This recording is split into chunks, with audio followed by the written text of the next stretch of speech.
Good evening, welcome to speed news. తిరుపతిలో YCP మహిళలపై జరిగిన దాడిని ఖండిస్తూ విశాఖలో వైఎస్ఆర్ కాంగ్రెస్ పార్టీ భారీ ఆందోళన చేపట్టింది. డాబా గార్డెన్స్లోని అంబేద్కర్ విగ్రహానికి పూలమాలలు వేసి నివాళులర్పించిన పార్టీ నాయకులు ప్రభుత్వానికి వ్యతిరేకంగా నినాదాలు చేశారు. ఈ సందర్భంగా ఎమ్మెల్సీ వరుదు కళ్యాణ్ మాట్లాడారు. బీఆర్ నాయుడు కార్యకలాపాలపై వైసీపీ మహిళలు శాంతియుతంగా నిరసన తెలపగా టీడీపీ గూండాలు వాళ్లపై దాడి చేశారని ఆరోపించారు.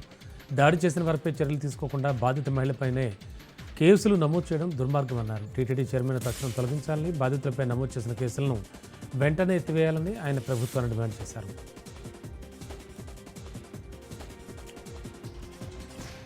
రాష్ట్రంలో మహిళలపై దాడులు, దౌర్జన్యాలు పెరిగిపోయాయని మాజీ మంత్రి సీదిరి అప్పలరాజు అన్నారు. రాష్ట్రంలో అమలవుతున్నవి సూపర్ 6 పథకాలు కాదని సూపర్ సెక్స్ పథకాలని అన్నారు. శ్రీకాకుళంలో అంబేద్కర్ జంక్షన్ కూడల వద్ద జిల్లా వైసీపీ కార్యకర్తలు, నాయకులు నిరసన కార్యక్రమాలు చేపట్టారు. రాష్ట్రంలో రోజుకో ఘటన జరుగుతోందని, దానికి కూటమి నాయకులు ఒత్తాసు పలుకుతున్నారని అన్నారు. ఎంతో పవిత్రమైన తిరుమల తిరుపతి దేవస్థానం చైర్మన్గా ఉన్న బీఆర్ నాయుడు మహిళలపై అసభ్యకరంగా ప్రవర్తించడం సిగ్గుచేటనన్నారు.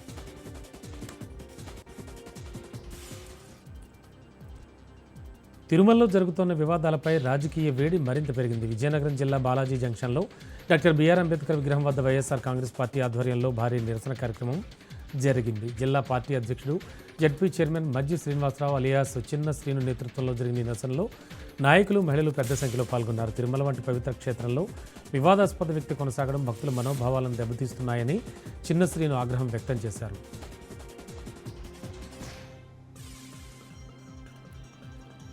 అటు కోనసీమ జిల్లాలో వైసీపీ తీవ్రస్థాయిలో కూటమి ప్రభుత్వ విధానాలపై విమర్శలు గుప్పిస్తోంది.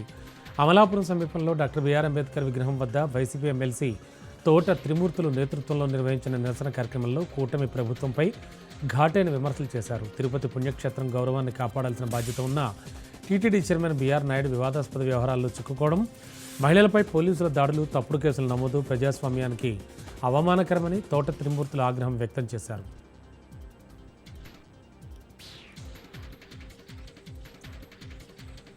ఏలూరు జిల్లా కలెక్టరేట్లో జిల్లా ఇన్ఛార్జి మంత్రి నాదెండ్ల మనోహర్ అధ్యక్షతన కీలక సమావేశం జరిగింది. ఈ సమావేశంలో జిల్లా ఎమ్మెల్యేలతో కలిసి ప్రభుత్వ పథకాల అమలు, అభివృద్ధి కార్యక్రమాలపై సమగ్ర సమీక్ష నిర్వహించారు. ప్రత్యేకంగా ప్రభుత్వం అమలు చేస్తున్న ఐవీఎస్ సర్వేపై నియోజకవర్గాల వారీగా విశ్లేషణ జరిపి లబ్ధిదారుల ఎంపికలో పారదర్శకత, ఖచ్చితత్వం ఉండేలా అధికారులకు సూచనలు చేశారు. మాజీ మంత్రి గుర్తించిన విధంగా జిల్లాలో అభివృద్ధి, సంక్షేమ కార్యక్రమాలు వేగంగా కొనసాగుతున్నాయని, రాబోయే రోజుల్లో ముఖ్యమంత్రి చంద్రబాబు నాయుడు స్వయంగా జిల్లాల వారీగా సమీక్ష నిర్వహించనున్నారని తెలిపారు.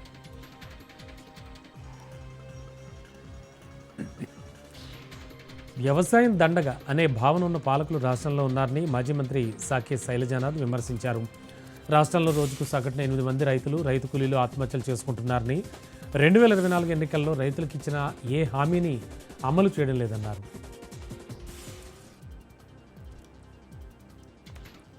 శ్రీకాకుళం జిల్లా పలాస కాశీబుగ్గ మున్సిపాలిటీ జిల్లా పరిషత్ హైస్కూల్లో రాష్ట్ర ప్రభుత్వం అమలు చేస్తున్న డొక్కా సీతమ్మ బడి భోజనాన్ని పలాస ఎమ్మెల్యే గౌతు శిరీష్ ఆకస్మిక తనిఖీ చేశారు. మెనూ బోర్డులో ఉన్నట్టుగా ఆహార పదార్థాలను విద్యార్థులకు అందిస్తున్నారా లేదా, రుచికరమైన ఆహారాన్ని అందిస్తున్నారా లేదా అనే దానిపై ఎమ్మెల్యే విద్యార్థులను అడిగి తెలుసుకున్నారు. విద్యార్థులకు తానే స్వయంగా భోజనం వడ్డించారు. కాసేపు విద్యార్థులు, ఉపాధ్యాయులతో కలిసి సరదాగా మాట్లాడారు ఆమె. అనంతరం విద్యార్థులతో కలిసి సహపంక్తి భోజనం చేశారు.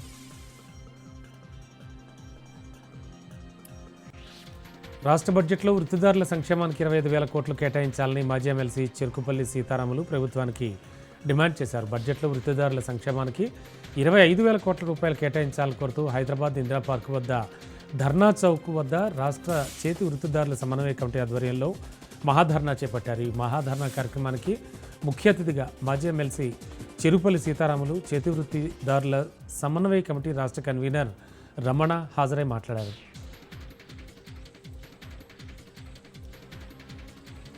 బాపట్ల జిల్లా చీరాలలోని బాయ్స్ హైస్కూల్లో విద్యార్థులకు అందిస్తున్న మధ్యాహ్న భోజనాన్ని ఎమ్మెల్యే ఎంఎం కొండయ్య ఆకస్మికంగా తనిఖీ చేశారు. పాఠశాలకు అకస్మాత్తుగా చేరుకున్న ఆయన భోజనం నాణ్యత, శుభ్రత, వంట విధానాన్ని పరిశీలించారు. ఈ సందర్భంగా ఎమ్మెల్యే విద్యార్థులతో కలిసి భోజనం చేసి ఆహారం రుచి, నాణ్యతపై వారి అభిప్రాయాలను అడిగి తెలుసుకున్నారు. విద్యార్థులు భోజనం బాగుందని తెలియజేయగా సిబ్బందికి ఎమ్మెల్యే సూచనలు చేస్తూ ఎల్లప్పుడూ పరిశుభ్రత పాటిస్తూ నాణ్యమైన ఆహారం అందించాలని ఆదేశించారు.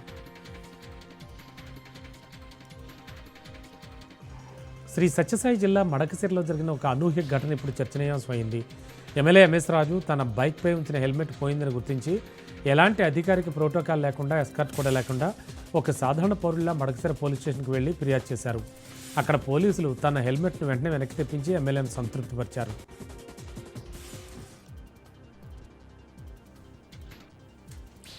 కడప జిల్లాలో గ్యాస్ కొరతపై వస్తున్న వార్తల నేపథ్యంలో జాయింట్ కలెక్టర్ నిధి మీనా కీలక ప్రకటన చేశారు.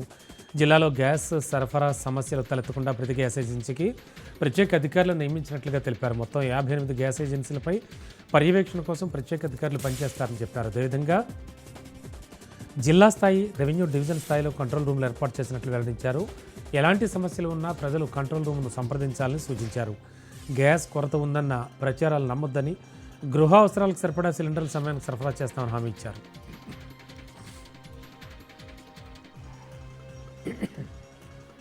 హన్మకొండ జిల్లా నడికూడ మండలం నర్సకపల్లి గ్రామాన్ని జిల్లా కలెక్టర్ చాహత్ బాజ్పేయి అకస్మాత్తుగా సందర్శించారు. అనంతరం గ్రామ పరిస్థితులను పరిశీలించారు. ఈ సందర్భంగా వ్యవసాయ రంగంపై ప్రత్యేక దృష్టి సారించి రైతులతో ప్రత్యక్షంగా మాట్లాడి వారి సమస్యను, అవసరాలను అడిగి తెలుసుకున్నారు. ప్రత్యేకంగా గ్రామంలో మిర్చి పంటను అత్యధికంగా పండించి ఆదర్శ రైతుగా నిలిచిన కోడెపాక దేవేందర్ను కలెక్టర్ అభినందించారు.